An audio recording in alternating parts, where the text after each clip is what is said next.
Assembly and setup of the Audio-Technica At-lp3bxt. Install the platter. Remove the tape, holding the red ribbons. Set the platter over the spindle. Take the ribbon, pull the belt over the pulley. Install the slip mat, just like that. Take the head shell with the installed cartridge, install into the tone arm, just like that. Remove the tone arm restraint,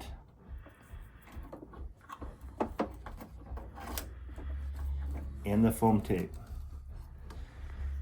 Take the weight, slide it back on the back of the tone arm.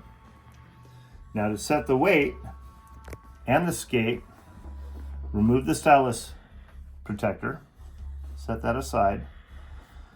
Take the weight and turn it forwards or backwards until you get a perfect balance. Think of it kind of like a teeter-totter. Really good. Place the tone arm in the holder. Take the numbered cap. If you look, this is moving independently than this. Set this to 0. This cartridge tracks at approximately 2 grams. So once I set this to 0, turn the entire fixture to 2. That is going to track approximately 2 grams. Now, set your anti-skate to exactly 2. There's an arrow here. That's the mark. Grab the hinges with the turntable cover, and the cover slides just like this.